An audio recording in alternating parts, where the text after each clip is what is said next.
सभी को मेरा नमस्कार। तो तालियां तो बननी चाहिए आज, तालियां आज अपने लिए। और आज जो हमारे बीच में हमारे कामत नामती जी है, नायक चैरिटेबल ट्रस्ट के नीलेश साहब के लिए जोरदार तालियां बजाएं। और हर बार की तरह इस बार भी मैं आपके सामने धन्यवाद प्रकट करने आया हूँ।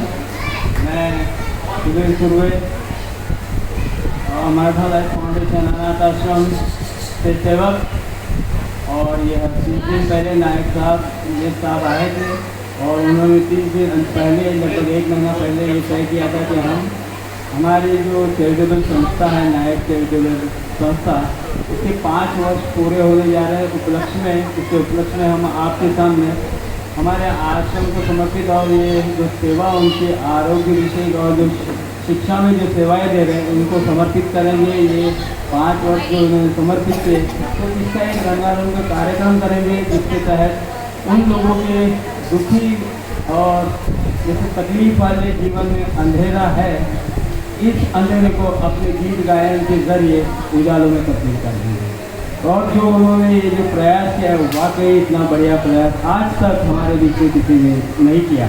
जोरदार तालियां नायक चैरिटेबल ट्रस्ट के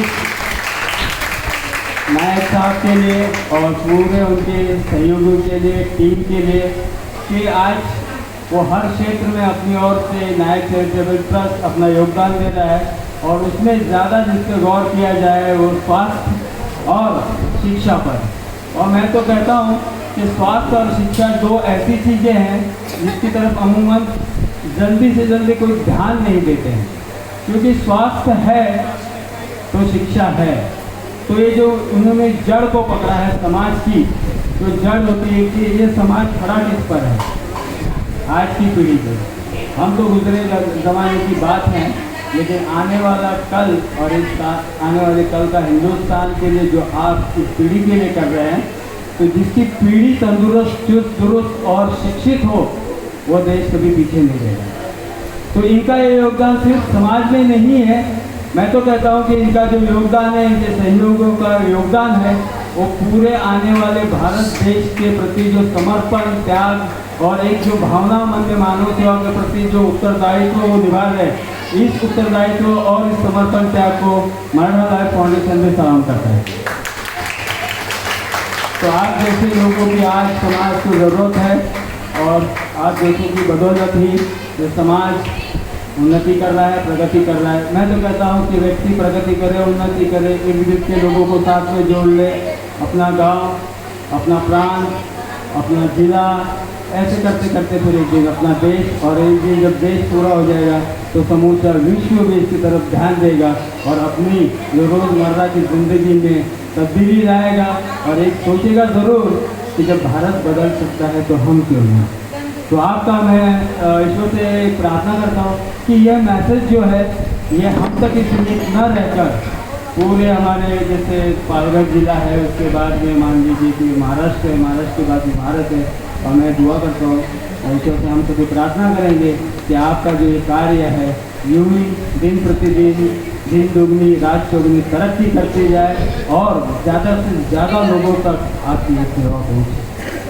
बहुत बहुत धन्यवाद आप सभी का। एक बार मैं मराठा लाइफ फाउंडेशन अनाथ आश्रम परिवार साथी आश्रम के संस्थापक अध्यक्ष डॉक्टर वेद श्री किशन लोखंडे जी साहब, कार्यकारी अध्यक्ष श्री बाबूराव लोखंडे जी की ओर से, और हमारे सभी जो हमारे गणमान्य अतिथि यहाँ पे पधारे इनकी ओर से आपका तहे दिल से आपके सभी टीम का स्वागत करते हुए आपके इस सोशल कॉज के लिए आपको धन्यवाद देते हैं। हम ईश्वर से प्रार्थना करेंगे आप सभी नीलेश नायक साहब और उनके सहयोगों को ईश्वर दीर्घायु दे, ताकि आपकी सेवाएँ ज़्यादा से ज़्यादा लोगों तक पहुँचे। यही मंगल भावना, इसी मंगल कामना के साथ में मैं अपने बारे में 190 लोगों के बारे में बताना मुमकिन नहीं, अपने बारे में ही बता दूँ।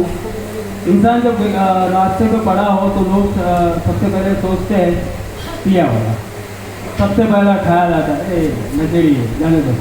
ऐसा ही आते जाते लोग रहे, 8-9 दिन तक रास्ते पे पड़ा था। कभी किसी एक आप जैसे ही सोशल वर्कर ने, समाज सुधारक ने, समाज सेवा जो करते हैं, उन्होंने पुलिस को सूचना दी कि एक बंदा पड़ा हुआ है, शायद मर गया है, आके देख लीजिए। पुलिस आई लेकिन अभी जिंदा है।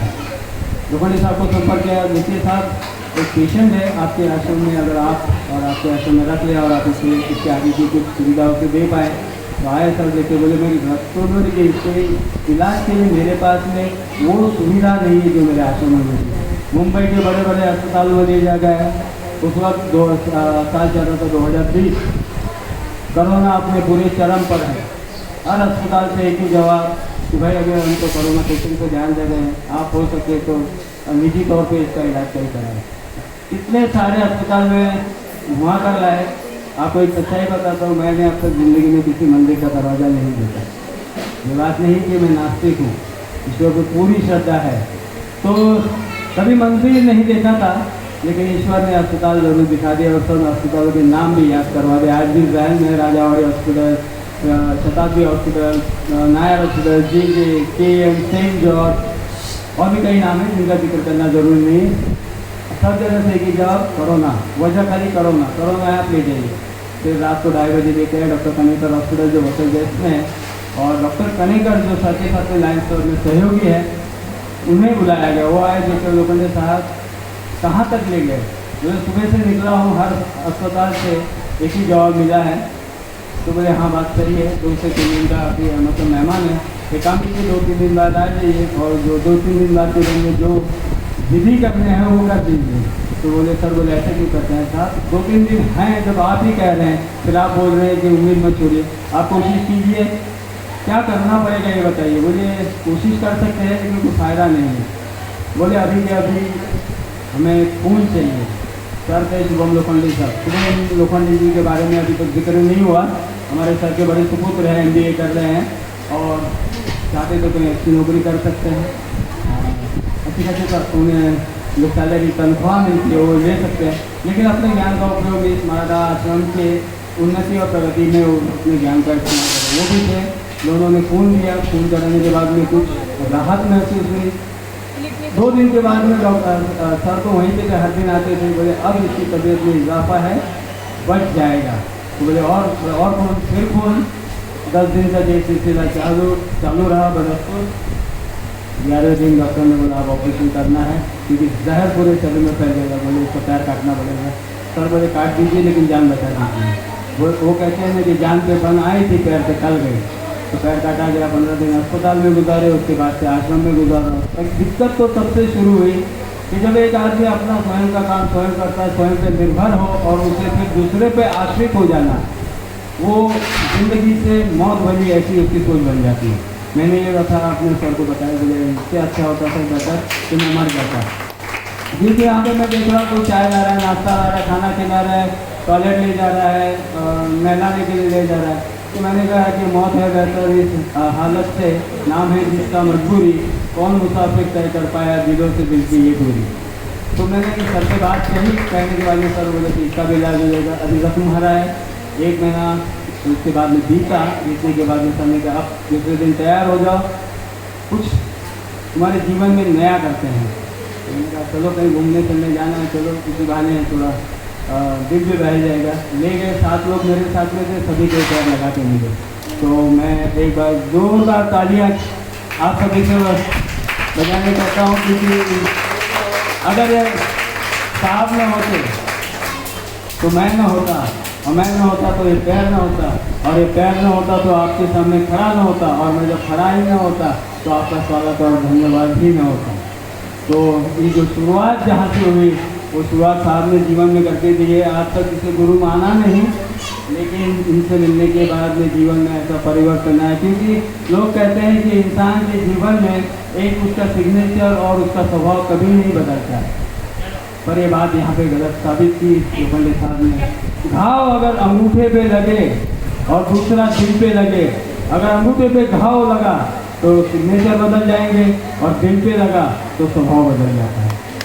तो ये जो विश्वास मुझे लगाया कि अभी जीना बाकी है, अभी ज़िंदगी और बाकी है, अपने लिए अब तक खूब जीजिए, कोशिश करो कि आने वाले दिन किसी और के लिए भी जी के देखो, बड़ा मज़ा आएगा। मैं तो अपनी ज़िंदगी गुजार रहा हूँ, मेरे साथ में मेरे पीछे चलो, मेरी छाएँ को अगर भी आप फॉलो कर लोगे तो भी आप जीवन में सफल हो जाओगे। उन्हीं शिक्षा को, उन्हीं आदर्श को अपना कर ये जीवन का सफ़र तय कर रहा हूँ। रास्ता मुश्किल जरूर है, सर आगे चल रहे हैं, आगे से मुसीबत सर हटाते जाएंगे, हमारे लिए रास्ते बनते जाएंगे। मैं ही नहीं, मेरे 190 साथी बस उनके पीछे पीछे चले जा रहे हैं। रोशनी आगे है, हम आगे अंधेरा ज़रूर है, इसे दरकिनार कर रहे हैं सर, हमारे लिए उजाले। और जो जैसे कहते हैं कि चांदनी बिखेर दी जैसे ज़िंदगी में, अंधेरा था जिनकी ज़िंदगी में, उनकी ज़िंदगी में उजाला भर दिया। एक छोटी सी बात आती है, आपका ज़्यादा समय नहीं होगा। सूरज को भी सवाल पड़ा था, सुबह उगा हूँ, शाम को ढल जाऊँगा, उसके बाद इस दुनिया का क्या होगा।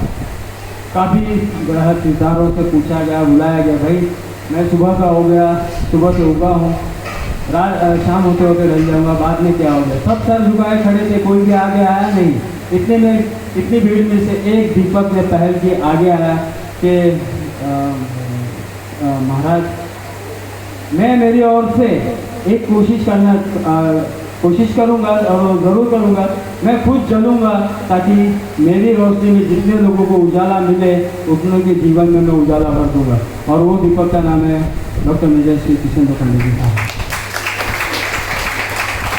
इस तरह उनके जीवन के दुख के अंधेरे को दूर करने का जो प्रयास है, हम ईश्वर से ऐसी प्रार्थना करते हैं कि जो उन्होंने जो जिम्मा या पीड़ा उठाया है लोखंडे परिवार की ओर से, तो ये जो एक शुरुआत आई ने की थी, आई का जिक्र हो चुका है, आई ने जो शुरुआत की थी मानव सेवा के प्रति, जो अपना उत्तरदायित्व है, समाज के प्रति जो उत्तरदायित्व है, इसको कैसे निभाया जाए, क्यों निभाया जाए, ये जो उन्हें शिक्षा दी थी, इसके चलते जो भी शिक्षा को लेकर उनसे प्रेरणा लेकर जो ये सिलसिला चालू है, एक शुरुआत की थी, आज लोखंडे परिवार में परंपरा बन रही है। माता पिता सेवा करके आए, सर कर रहे हैं, सर के कांधों से कांधा मिला के उनके सुपुत्र कर रहे हैं। तो ये सिलसिला परंपरा में तब्दील हुआ है और ये परंपरा कभी आने वाले जीवन में ना टूटे, बस यही मेरी ओर से प्रार्थना है ईश्वर से। अभी ज़्यादा उतना लेते हुए एक हम लोग आते हैं तो आपने इतना मनोरंजन किया है, तो हम भी हमारी ओर से हमको ही अब मैं तो खास करके जिक्र करना चाहूँगा, मैडम जी ने जो भक्ति गीत गाया था, मैं तो इसकी मतलब आप लोगों ने गीत ऐसे ऐसे गाए हैं कि एक सुना और दूसरे ने चालू किया तो पहला भूल ही गया, दूसरे में ही खो गया, फिर दूसरे के बाद में तीसरा चालू किया तो दूसरा भूल गया, तीसरे में ही खो गया। मतलब एक से बढ़कर एक ऐसे गीत सुना है कि पिछला कुछ याद ही नहीं रहा। इतनी मतलब इतनी मंझे हुए कलाकार। और मैडम जी आपने सभी क्लास आपको प्रणाम करता हूँ। आपके सामने गाना गाने से पहले मैं सोच रहा था सर हम यहाँ पे आते हैं, मनोरंजन करते हैं, पता नहीं इनके सामने खड़े रहने के लिए मैं थोड़ा सोच रहा था कि मैं जाऊँ या नहीं जाऊँ, लेकिन आप लोगों को गाते देखा, इस तरह से आप मानव सेवा कर रहे हैं तो मुझे भी कुछ जोश आ गया, चलो भाई हम भी कुछ करते हैं। तो जैसा भी है 2-4 लाइनें एक गीत के स्वरूप में सुना देता हूँ, उम्मीद है गलती हो तो आप समझ लीजिएगा। एक गीत है, डांस नंबर है, देखा ना है वो सोचा ना रख दे तो कौन सा है, अमिताभ बच्चन कॉमेडी वो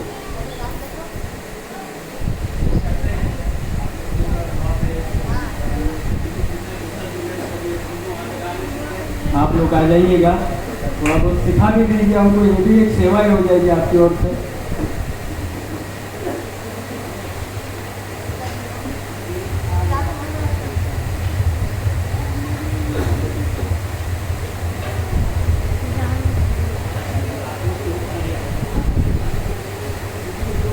हमारे यहाँ के लोगों को 2 चीज़ें बहुत पसंद आती है, एक गाना और खाना। अब गाना चालू रखिए, खाना भूल जाएंगे, और जैसे आपने घंटी मार दी खाने की आवाज़ दी थी तो गाना भूल जाएंगे।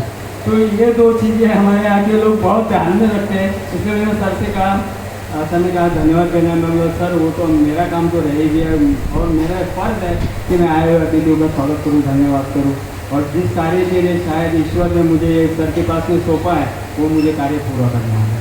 तो ये जो अपने कर्तव्य को मैं भूलता नहीं, और ईश्वर मुझे भी ऐसा एक संदेशा देते हैं कि जब तक हो जुड़े रहो, करते रहो, दुनिया तो एक दिन खत्म होनी है, लेकिन उससे पहले कोई तो आपको याद करेगा कि चलो कोई था, जैसे हमने देखा सुना, और बस यही जो प्रार्थना है।